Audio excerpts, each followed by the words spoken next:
News पर और मैं हूँ आपके साथ सपना ठाकुर। और आज हमारे बीच मौजूद है ठाकुर युवराज सिंह आलोक जी। सर, बहुत बहुत स्वागत है आपका। बहुत बहुत धन्यवाद आपका। तो आज हम एक चर्चित टॉपिक पे बात करने वाले हैं, जो कि है राहुल गांधी से जुड़ा। राहुल गांधी की सदस्यता जाने के बाद कांग्रेसी खासा परेशान और नाराज भी दिखाई दे रहे हैं और अपने आक्रोश में वो कहीं ना कहीं अब मोदी सरकार पर लगातार निशाना साध रहे हैं। तो सर, इसके बारे में आप क्या कहना चाहेंगे? देखिए, एक व्यक्ति जब गलती करता है तो गलती पर गलती करता जाता है। शायद इनके सितारे ठीक नहीं हैं।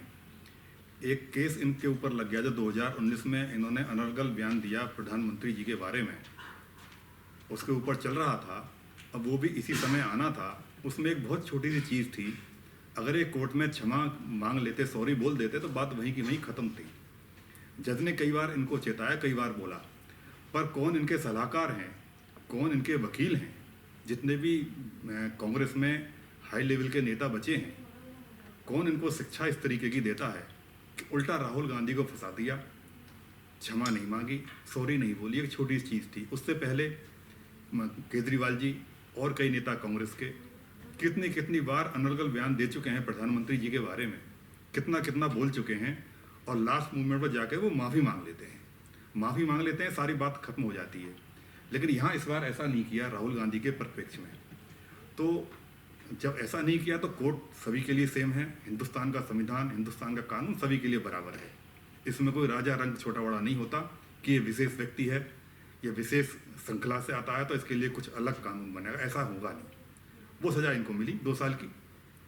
2 साल की सज़ा जब मिल गई, उसके बाद में जो नियम लागू होता है कि ये भी कांग्रेस के जो सरकार थी 2013 में, जो बिल राहुल गांधी ने फाड़ा था उस समय अपने अहम में आकर, जो प्रधानमंत्री उस समय के मनमोहन सिंह ने इसमें कुछ सुधार किया था कि 2 साल की सदस्यता नहीं जाएगी, उसमें ऐसा प्रावधान किया गया था जो सुप्रीम कोर्ट का आदेश था। अगर वो उस समय उस बिल को नहीं फाड़ते सरेआम, एक राहुल गांधी ने फाड़ दिया जो सिर्फ एक सांसद था, प्रधानमंत्री मनमोहन सिंह का जो ला रहे थे अध्यादेश सुधार करने के लिए, उसको सरेआम प्रेस कॉन्फ्रेंस में फाड़ दिया गया। अगर वो होता तो इस समय राहुल गांधी की सदस्यता भी नहीं जाती और फिर मकान भी खाली नहीं होता। 2004 से जिस मकान में रह रहे हैं, पहला कार्यकाल के बाद में इतना समय हो गया, तो उसमें भी प्रावधान है कि जो सदस्य रहेगा नहीं उसको ये भी खाली करना पड़ेगा। तो सिर्फ मराते ही ओले पड़े, वो वाली कहावत है कि राहुल गांधी और इधर केजरीवाल जी, अगर मैं कहूँ तो उतने सातिर राहुल गांधी हैं नहीं जितना सातिर पने से केजरीवाल जी प्रधानमंत्री के ऊपर अटैक करते हैं। और जैसे ही लगता है कि मेरे ऊपर अब ये होने वाला है आदेश, वो माफ़ी मांग लेते हैं। राहुल गांधी ने ऐसा नहीं किया। और पहला ऐसा तो है नहीं कि राहुल गांधी ने पहले कभी माफ़ी ना मांगी हो।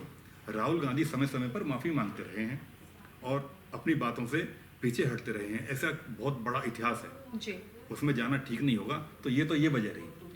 जैसे राहुल गांधी की सदस्यता चली गई, उसके बाद ही आप देख सकते हैं कि किस तरीके से अब अरविंद केजरीवाल के ऊपर भी जुर्माना लगाया गया है, क्योंकि अब अरविंद केजरीवाल ने एक जो बयान दिया प्रधानमंत्री जी के ऊपर कि जो अब तक के समय में ये सबसे अनपढ़ प्रधानमंत्री बने हैं, इस तरीके का कोई बयान सामने आया। तो इस पर आप क्या कहना चाहेंगे? देखिए, 10 साल देख लिया, 2004 से 2014 तक हिंदुस्तान का जो हिंदुस्तान से बाहर पढ़ के आए, मनमोहन सिंह, चिदम्बरम जी, सलमान खुर्शीद, कितने कितने एजुकेटेड बंदे थे तो सत्ता में रहे, हाई लेवल प्रधानमंत्री रहे, उनके नीचे केंद्रीय मंत्री ये लोग रहे। इन्होंने 10 साल में क्या से क्या कर दिया हिंदुस्तान का। तो उसमें इच्छा शक्ति की ज़रूरत होती है, सिर्फ कागज़ की डिग्री की ज़रूरत नहीं होती। और हिंदुस्तान चलाया जाता है इच्छा शक्ति से और कुछ कर गुजरने की सोच से। वो पिछले 2014 से प्रधानमंत्री जी के माध्यम से हम देख रहे हैं। ये सत्य है, इसको स्वीकार करना चाहिए।